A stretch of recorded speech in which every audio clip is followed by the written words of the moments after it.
hear a bit more about housing policy and where Department of Planning's going with it in the next sort of 20 years or so. I'm very interested in the triumph of the city.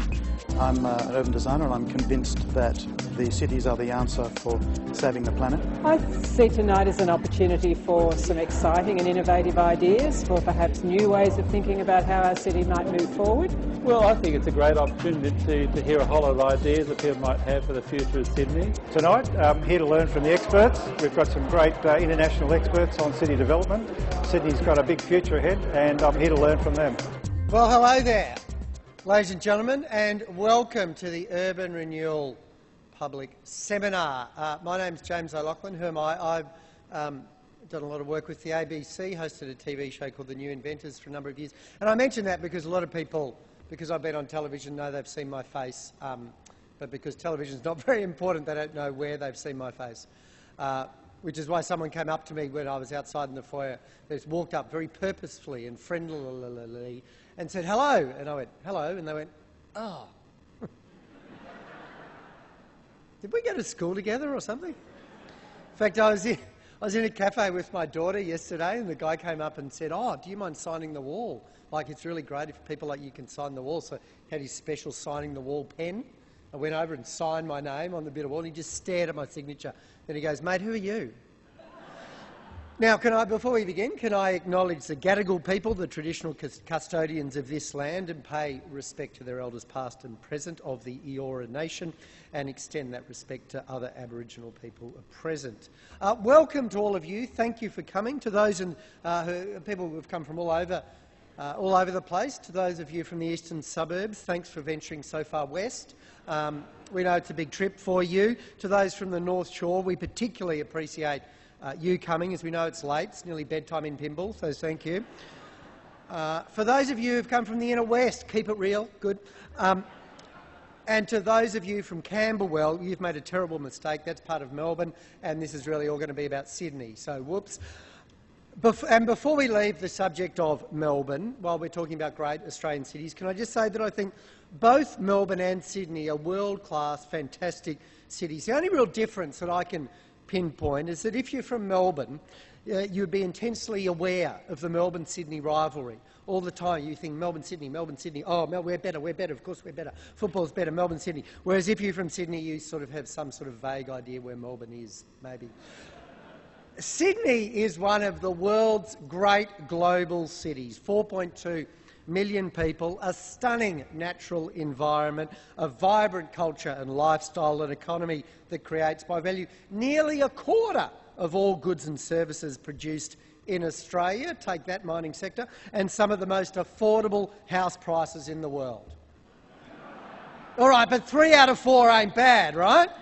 Sydney, of course, faces many challenges. The population is expected to rise to 5.6 million by 2031. That's like taking the entire city of Brisbane, 1.4 million people, and dumping them all in Sydney. Imagine that, the whole of Brisbane and Sydney. There goes the vibrant culture. They're not here. The additional population of 1.4 million people will require 570,000 more homes, perhaps we can bring all the empty ones down from Brisbane, and 600,000 more jobs. During the past decade, housing and infrastructure hasn't kept pace all that well with Sydney's growth, which has resulted in, of course, the housing affordability problems and the transport problems that we're all familiar with. Many think Sydney needs a fresh start and a fresh approach to meet these challenges. Like any global city, we need to provide what? Well, we need to provide equitable access to the things residents and visitors need. In the state budget, planning and infrastructure was highlighted as a key driver of the New South Wales economy, and there was a commitment by the government to invest in key initiatives. The New South Wales government is developing a new metropolitan strategy for Sydney, and you'll hear a lot more about it tonight. It includes a framework for Sydney's growth to help plan for housing, employment, transport, infrastructure, the environment and open space. In a city this big, there needs to be, many say, a plan for enough housing and jobs of the right type in the right place, properly serviced by infrastructure and transport networks. There needs to be a vision to manage growth, change and opportunities in the future. Now, have a look at this.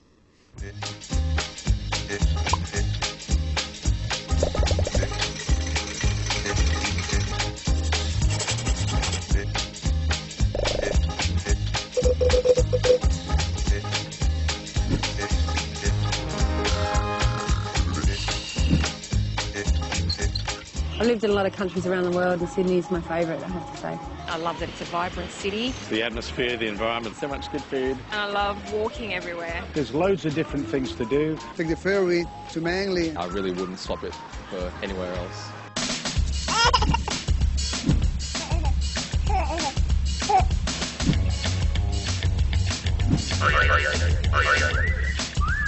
It's going to be proper futuristic.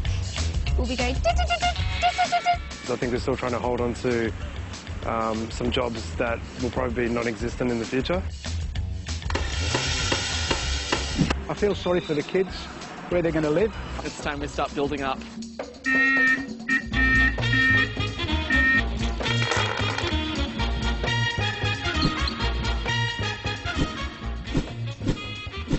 I see a car-less Sydney. Hopefully, Sydney will make a move towards being a more bike-friendly city. There'll be hovering cars. And I'd like to see, more and more ferries. Because we've got a beautiful harbour, why don't we use it?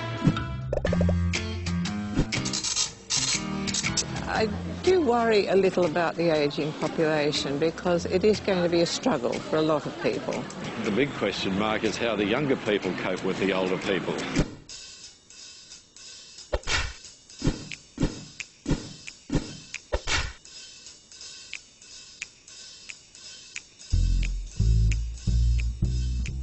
So by 2031, 16% of the population, 1 in 6 of us, will be over 65. Nearly half of low and moderate income households will be suffering rental stress. And Sydney's ecological footprint will be 7.2 hectares per person. Just to give you an idea of what that means, in 2007, the world average ecological footprint was 2.7 hectares per person. Now, to tell you a bit more about why we're here, what's going to happen tonight, can I now introduce the department's Director of Community and Stakeholder Engagement, Liam McKay. Please make him very welcome.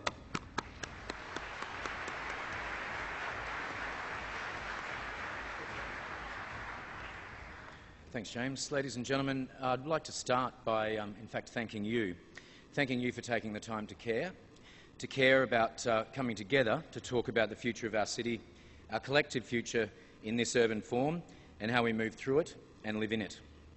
And that's what cities do. They bring people together, which is a key theme of Ed Glazer's book, The Triumph of the City. I think we're in for a treat tonight.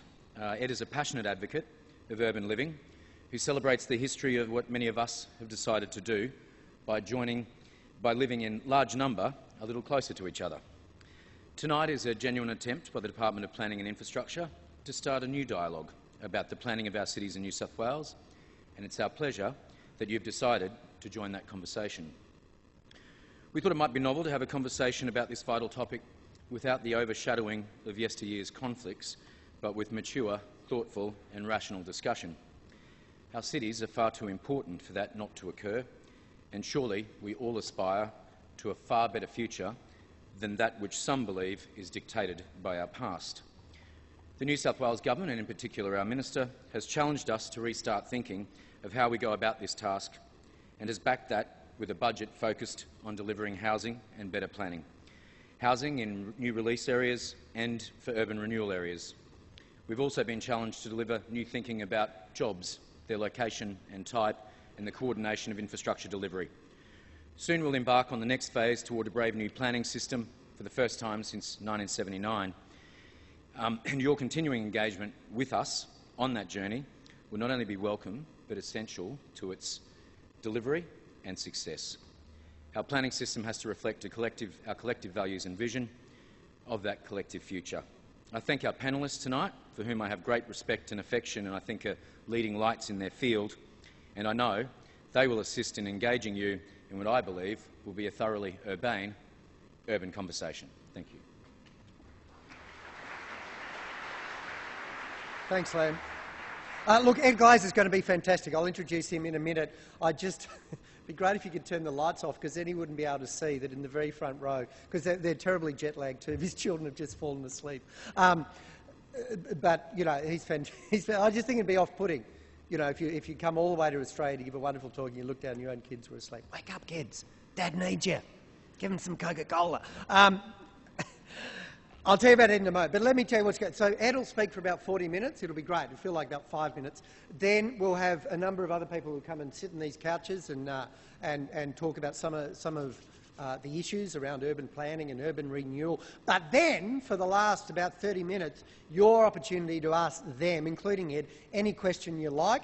There's 6 mics, and towards the end of the panel discussion, I'll suggest to you start lining up at them if you've got a question. 1, 2 there, 3, 4 up there. And on the very top row, where there's only 4 people sitting, there's 2 more mics. So if the line's there, if you're cunning, are really long, just run up about 8 flights of stairs and you can jump the queue. Who is Ed Glazer? Well, he's a professor of economics at Harvard University, and his work focuses on cities, how and why they grow, how they can benefit those that live in them. In his book, Triumph of the City, How Urban Spaces Make Us More Human, which, let me tell you, isn't some dry academic statistic-filled. It's a cracking read. It's really interesting. I'd really recommend it. In that book, Ed argues that the city is humanity's greatest invention and our best hope for the future. Tonight he's going to tell us how cities work, how they can bring out the best in us, and how even the worst cities can benefit those who flock to them. He'll remind us why we should nurture and take care of our cities and even love them. Ladies and gentlemen, please give a huge welcome to Professor Ed Glazer.